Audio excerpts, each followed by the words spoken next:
Com muita honra, eu vou anunciar esse pregador que não é pelos seus cabelos brancos, mas realmente tem sido um pai para nós que estamos liderando junto com ele no estado de São Paulo. É um homem que, pastor Toninho, estou falando. E eu quero expressar minha gratidão, pastor Toninho. Deus abençoe. O estado de São Paulo só cresce com a sua liderança. E uma coisa que nós aprendemos com o pastor Toninho é se submeter à liderança. Tenho certeza absoluta que ele vai falar do pastor Mário de Oliveira, da pastora Bianca. E essa igreja vai ficar cada vez mais forte. Meu presidente, obrigado pelo senhor existir. Deus te abençoe. Receba com muito carinho nosso presidente estadual, pastor Toninho Stefan.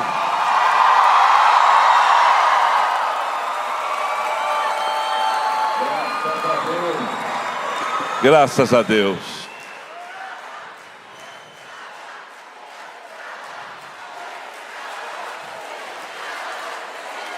Fala o nome da sua cidade agora, vamos lá.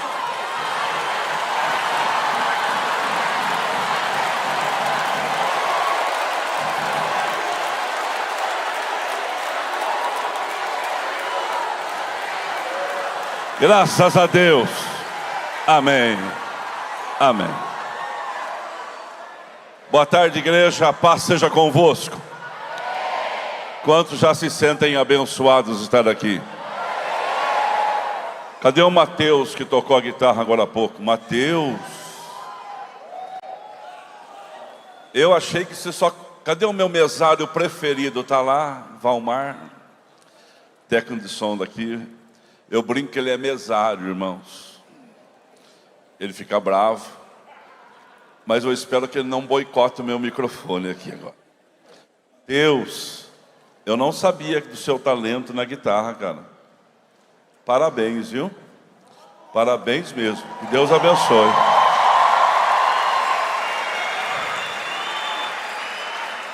Quem segue o Mateus no Instagram e levanta a mão? 110 mil seguidores no Instagram. Parabéns. Às vezes eu quero agradecer a Deus por estar aqui hoje, nesse evento tão lindo. Eu estou emocionado, porque trazer 7 mil jovens nesse estado tão grande que é um continente, que é uma nação, que é um país, que é o estado de São Paulo. Gente que viajou 7 horas, 8 horas para estar aqui. É fruto de confiabilidade. E isso não tem preço. Nós estamos só com os nossos nomes quadrangulares aqui. E ninguém hoje perguntou assim, qual famoso que vai cantar? O famoso aqui é você. O importante aqui é você. A bola está com você. Mas você vai ser o multiplicador das ideias que vão acontecer aqui. E vai abençoar toda a sua igreja, toda a sua cidade. No nome do pastor Mário de Oliveira, a pastora Bianca, que nosso presidente nacional, que manda um abraço a todos os jovens que estão no congresso. Não vou falar todos os jovens quadrangulares, porque eu ia ser muito pequeno no meu comentário, que nós somos muito mais do que 7 mil. Mas todos os jovens que estão aqui hoje, em nome do nosso presidente pastor Mário e pastora Bianca, mando um abraço para você. Daniel, representando o Conselho Nacional na Coordenadoria de Jovens, fazendo um trabalho lindo no Brasil, junto com sua esposa Thalita. E aqui, Vado, Gonçalves e Lucas Flores, que não mediram esforços, Lucas, o coordenador deles, não mediram esforços para que isso acontecesse. Isso aqui não acontece por acaso, não, viu? Isso aqui, e também não acontece que nem meteoro, não. Aqui vai acontecer todo ano. Eu estou pensando em fazer uma proposta para comprar o Itaquera lá, o campo do Corinthians. Porque lá é o seguinte, pode comprar e não pagar, que não tem problema mesmo, então vamos fazer o carnê, vamos comprar. Mas brincadeira à parte, vamos ficar um pouco metido. Fala para o seu irmão assim do lado assim, ó, não tem espaço para nós em São Paulo mais. Aí fala assim para o seu irmão, ainda que a gente nem forçou. Tivemos que esgotar as inscrições ontem. Mas tudo isso, está aqui também um membro do Conselho Nacional, pastor Jefferson Campos. Fica em pé, Jefferson.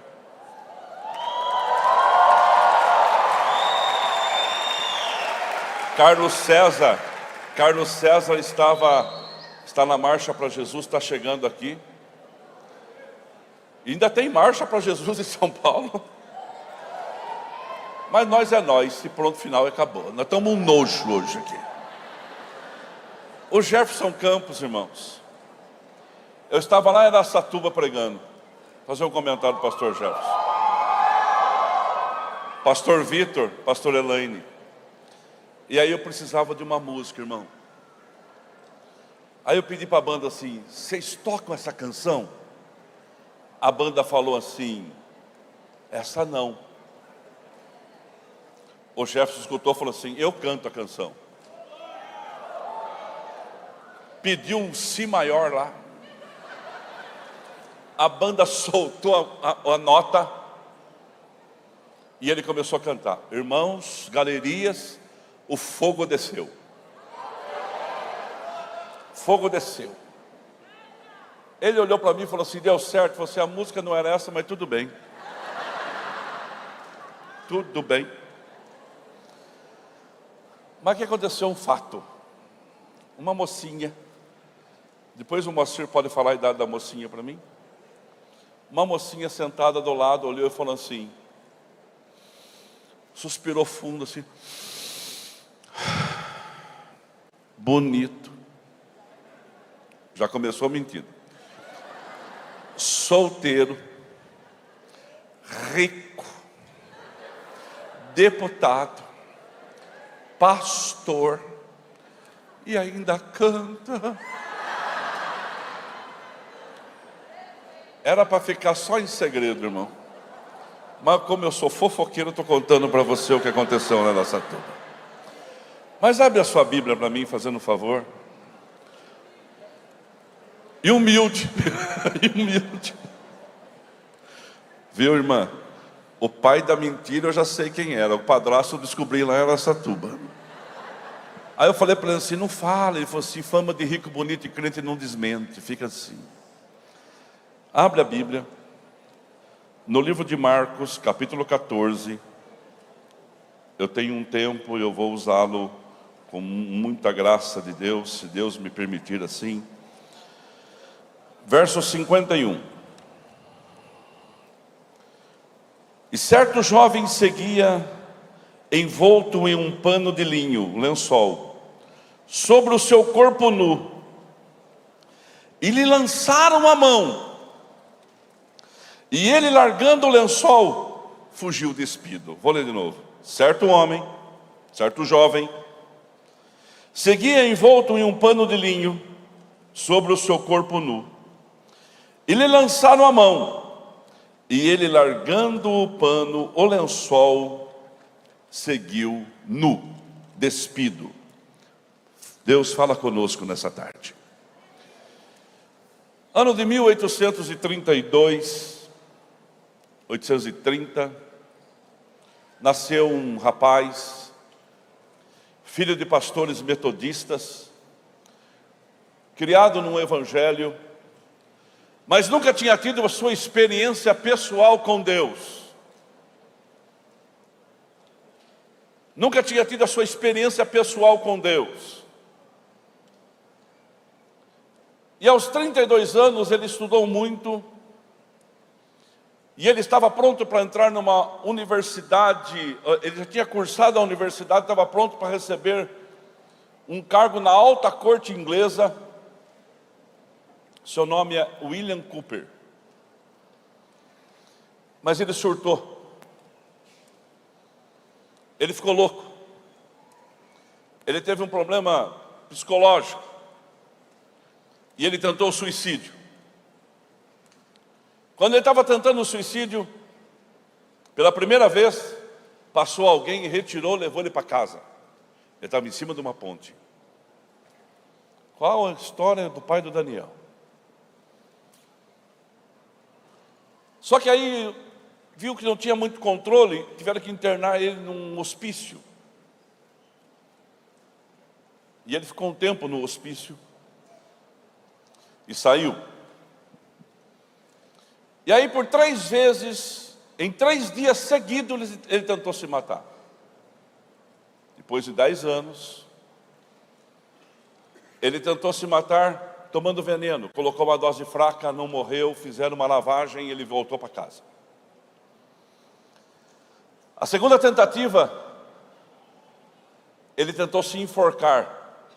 Mas a sua vizinha, o seu vizinho, foi levar um doce para ele e viu ele pendurado. Fazia pouco tempo que ele estava pendurado, segurou ele pela perna assim, tirou a corda, ele não morreu. No 3º dia ele sozinho falou assim: eu vou me pular em cima de uma faca, a faca quebrou. E ele não morreu. Ele é um homem depressivo, uma depressão muito forte sobre a vida dele, e ele chegou à conclusão: nem para morrer eu presto. Eu não consigo nem tirar a minha vida. Mas alguém, quando ele já tinha os seus 40 e tantos anos, deixou uma Bíblia aberta. E aquilo que era tudo superficial na vida dele, começou a ter sentido. Ele abriu a Bíblia, e estava escrito que Lázaro saiu de uma caverna e tinha ressuscitado. E ele entendeu que ele estava numa caverna de depressão. Olha como o Espírito Santo fala, sem ter um pregador. E ele entendeu que ele estava numa caverna de morte. E ele entendeu tudo que o seu pai tinha ensinado, porque o seu pai era um pastor. E ele recebeu Jesus como seu Salvador sozinho. Só que aí, por isso que é muito importante o discipulado. Por isso que é muito importante ter alguém que ensine alguém. O Senhor pode levantar você para fazer uma diferença. E às vezes você pensa que você é muito pequeno, mas só monstro nasce grande. E às vezes você pensa que você é muito insignificante, que aonde vai chegar a sua voz? Se a sua voz chegar para o seu amigo, já está valendo a pena. Por isso que nós não podemos ter uma fé superficial. Por isso que a nossa fé não pode estar envolvida em um lençol. E um homem chamado John Newton, um homem que era pastor naquela época, começou a discipular o Cooper. E começou a ensinar a fé. Se você procurar sobre John Newton, você vai descobrir que era um pastor de excelência. Ele era conhecido pelas suas grandes pregações, pelos seus grandes hinos que ele compunha, mas principalmente pelo amor que ele dedicava para cada ovelha que ele possuía. Era um tipo de apóstolo do amor. E ele discipulou. E ele pastoreou William Cooper. E juntos eles escreveram um clássico da música cristã. Aquele hino cantado, Maravilhosa Graça. O John Newton escreveu mais de 200 canções. E o William Cooper, 67.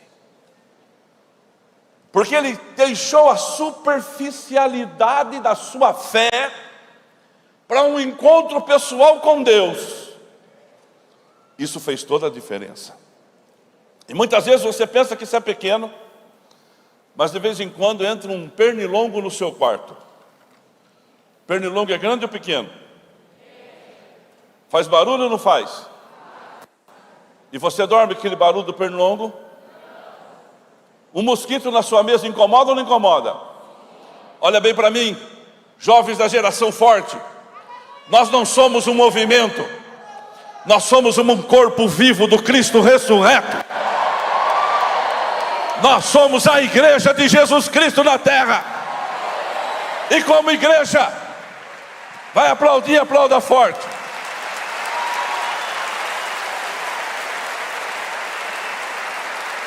E como igreja, nós podemos fazer a diferença. Quem crê vai levantando a sua mão para o céu. Fala comigo assim, em nome de Jesus. Posso ser pequeno, mas o poder que atua na minha vida é o sobrenatural, é o Deus Todo-Poderoso, e o Espírito Santo está em você. Só que olha para mim, nós não podemos ter um relacionamento superficial com o nosso Deus. Aquele jovem,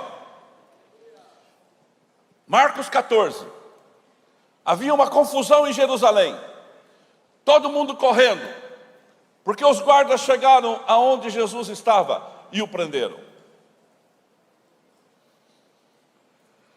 Jesus estava no Getsemane, e houve um alvoroço todo naquelas ruas de Jerusalém. Já tinha muito burburinho. E Jesus então, agora sendo levado pelos soldados, no versículo 50, o autor de Marcos relata que todos fugiram, mas um jovem, possivelmente abriu a janela, estava dormindo, e pega o seu lençol, nu, mas de lençol, e passa a seguir Jesus e os guardas, de longe. Quando de repente, alguém viu, e quando sai correndo atrás do jovem, segura o lençol, e ele sai correndo nu para a rua. Que vergonha! Que vergonha exposta! Correndo agora nu. E eu queria dizer para você, se você procurar isso na rede social, você vai encontrar que muitos começam a discutir quem é o jovem. E por que esse texto está aqui? Por que está no meio, duas linhas, no meio de toda uma história de tristeza para a nação cristã da época? Porque eles estavam vivendo uma incerteza. Mas tinha alguém ali que estava seguindo Jesus de longe. Quem representa? Um símbolo. Seguidores que se motivam por curiosidade. Tem muito curioso, irmãos, não é o seu caso. Se a sua curiosidade é uma expectativa, Deus pode fazer algo poderoso. Muitas vezes as pessoas são apenas seguidores, mas não são discípulos. E Jesus disse, ide fazer discípulos, e você hoje está sendo aqui discipulado para ir para a sua cidade e fazer a diferença. Há muitos anos eu me assentava igual você, cheio de sonhos e planos, porque eu tinha um chamado de pastor na minha vida. E se você tem um chamado pastoral na sua vida, não espera que você vai começar pregando num lugar como esse, que você não vai. Não espera que você vai juntar 100 pessoas assim, porque não vai também. Meu primeiro púlpito foi em uma casa de família, numa favela, hoje comunidade, onde tinha um maluco com uma faca na mão, 6 pessoas me ouvindo debaixo de um pé de manga, porque a favela estava ali, deu 6, encheu a casa, eu falei assim, vamos fazer para fora. Não dá para fazer aqui dentro. A mulher falou assim, se o senhor for lá fora, o vizinho é doido. Ele vai vir atrapalhar o culto. Eu falei assim, não tem problema, o sangue de Jesus tem poder. Falar é fácil, irmão. Quando você vê um homem de 2 metros na sua frente, sem camisa, de bermuda, tudo sujo, cabeludo, pegou uma faca, começou a riscar na minha frente a faca e fazia assim. Eu falava assim, não deixa eu ir, senão a gente briga. Foi assim que eu comecei. Se você ficar esperando as coisas acontecerem para você receber alguma coisa, você nunca vai colher. Eclesiastes 11:4 diz assim: quem espera o vento nunca semeia, e quem espera movimento de nuvem nunca colhe. Vai fazer, tem atitude. Esse jovem estava muito artificial, ele estava no improviso. Irmão, saiu da cama como que ele estava. Estava no improviso. Para seguir a Cristo, nós não podemos improvisar sempre, não. Nós temos que ter compromisso real. Temos que ter compromisso. Não dá para improvisar, porque vai chegar dias que vai ter dificuldades. E nós vamos passar vergonha. Vou contar uma historinha para você e nós vamos orar. Eu também sei. Demorou 40 anos para quando eu falasse que eu ia terminar, escutar um ar como esse. Deixa eu escutar de novo. Eu vou terminar. Olha bem para mim. Um grande cientista, até porque não tinha internet ainda, ninguém sabia quem era, há uns 20 anos, vocês não vivem aí nessa época ainda. Há uns 20 anos, um grande cientista, estudioso, ele pegou e falou assim para o seu discípulo: minha garganta está ruim. Minha garganta está ruim. Eu não vou conseguir dar palestra. Você não pode dar palestra no meu lugar. São 200 pessoas de uma faculdade conceituada do Brasil. E o discípulo dele era o motorista dele. Ele falou assim: mas eu sou só seu motorista, mas você já me ouviu falar tantas vezes. Quantas vezes você já me ouviu falar? Umas 100 vezes. Então você sabe, as perguntas vão ser assim, assim, assim. E aí todas as perguntas que fizerem para você, você sabe a resposta. Você dá a palestra certinho, você conversa, mas ninguém conhece a minha pessoa. Eles não sabem quem eu sou, eles não conhecem a minha fisionomia. Eu passo de ser o motorista e você passa de cientista. E foram os dois, chegaram lá, tudo treinado, tudo combinado. Levantou alguém e falou assim para o professor: eu tenho uma pergunta nessa palestra que o senhor disse. Qual que é o movimento dos planetas? E aí ele explicou, ele sabia tudo, escutou, era pergunta comum. Aí recebeu outra pergunta. Respondeu 7 perguntas. E o cientista disfarçado de motorista e o motorista disfarçado de cientista ali, se dando bem, levantou um: Joãozinho. Irmão, sempre vai ter um Joãozinho na sua vida. Joãozinho levantou e falou assim: eu queria fazer uma pergunta para o senhor. E fez uma pergunta que não estava no plano. Fez uma pergunta que nunca ninguém tinha feito. Ele olhou assim e falou assim: filho, você não sabe isto? Ele falou assim: não, eu estou fazendo porque eu não sei. A classe falou assim: nós também não sabemos. Ele falou: isso aí é fácil. Isso é tão fácil que eu vou pedir para o meu motorista responder. Por favor, fique em pé e responda. Às vezes, no improviso, você pode passar vergonha, se não tiver um motorista do lado. Por isso que nós temos que ter uma consciência daquilo que nós acreditamos. Hoje nós vivemos uma geração forte, mas a geração fora daqui é a geração do fica. Vão ficar. É lençol, filho. Com você eu moro até debaixo da ponte. Mora. Vai nessa. Minha avó falava assim: Toninho, quando a miséria entra na porta, o amor sai na janela.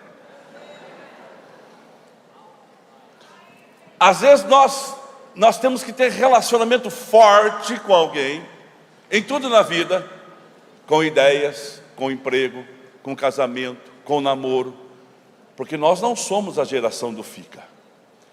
Nós somos a geração da fidelidade. Se coloca de pé no seu lugar. Se coloca de pé. Existe uma programação. Deus vai falar muito com você aqui hoje. Fala comigo assim: eu não sou a geração do fica. Sabe quem você é? A geração das raízes.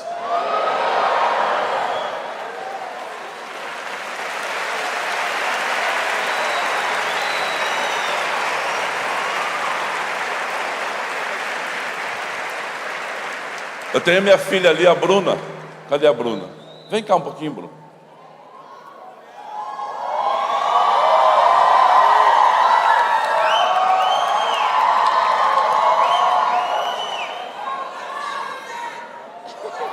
Olha só, presta atenção. Se eu fosse a geração do fica,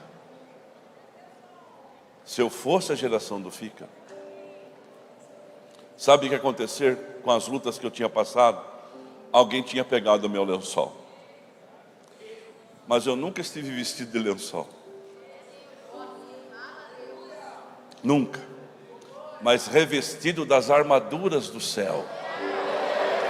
Capacete da salvação. Couraça. Por isso hoje eu posso dizer aqui para vocês, ó. Minha filha, eu tenho a outra Marcela, meus genros, Felipe e o Lucas,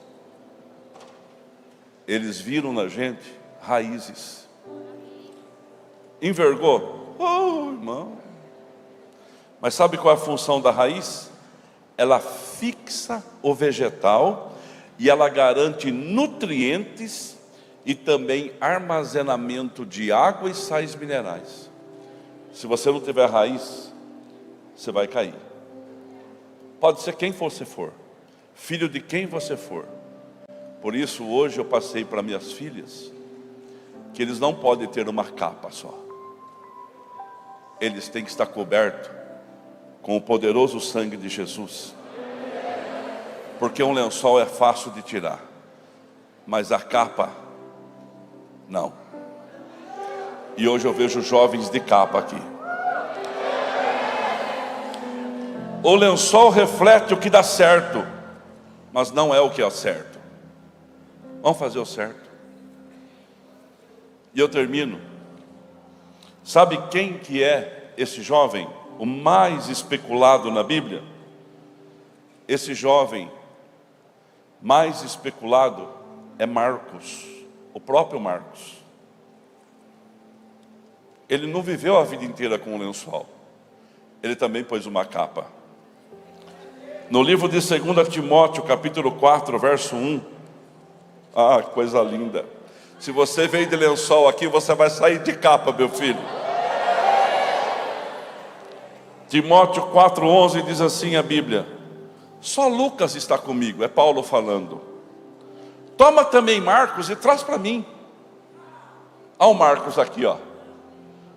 Ele foi o primeiro, segundo a história, o primeiro evangelista a escrever o evangelho. Mateus, Marcos, Lucas e João. E quando ele escreveu, ele já estava um pouco mais idoso. Ele não era o jovem do lençol, ele já era o homem da capa. Ele entendeu que com lençol não dá para seguir Jesus, porque nós não podemos expor a nossa vergonha. E o Senhor não tem vergonha para você. O Senhor tem coisas grandes na sua vida. Quem crê vai dando graças a Deus. Levanta a mão para o céu e fala assim: meu Deus, o meu lençol não é suficiente para cobrir a minha vida. Com as suas mãos erguidas, queria chamar aqui à frente Carlos César. Vem cá perto de mim. Vem cá, Jefferson, fica aqui do meu lado aqui, ó. Nós vamos ter um momento especial também, porque está na hora da gente deixar esses lençóis de lado e realmente usar coisas consistentes nas nossas vidas. Coisas realmente que ninguém pode tirar da gente, não, irmão. Davi falou assim: eu já também posso falar que eu sirvo a Deus há 40 e poucos anos. Eu já fui moço e agora sou um adulto, porque o idoso só começa com 60 e a velhice com 75. E eu vou viver todas as faixas etárias. E profetizo que você também vai viver todas as faixas etárias. Eu nunca vi um justo mendigar um pão, e nem a sua descendência. Existe uma promessa sobre a sua vida. O teu estado hoje não é o teu final. Um jovem do lençol transformou-se num missionário apóstolo, junto com o apóstolo Paulo. Um jovem que transformou-se num gigante. E Deus falou assim: escreve aí o livro de Marcos. E quando o Espírito Santo o impulsionava a escrever Marcos, sabe o que aconteceu? Ele lembrou do fato que ele era jovem, correu atrás de Jesus, ficou com vergonha e ficou pelado. E acho que rindo ele escreveu: Espírito Santo, posso colocar isso aqui para o Toninho pregar um dia? Ele falou: pode, coloca lá. E o Espírito Santo colocou, inspirado, Marcos escreveu. Você imagina, quem já riu das suas bobagens? Levanta a sua mão. Quem já chorou porque o namorado largou de você? Seja sincero. Um dia minha filha Marcela chegou em casa chorando lá em casa, falou assim: pai, o namoro terminou. Eu falei assim: fica calma, filha. Fica calma, filha. Mercadoria do pai não para na prateleira não. Vai chover, moço vai querer namorar você. É livramento. Você está livre.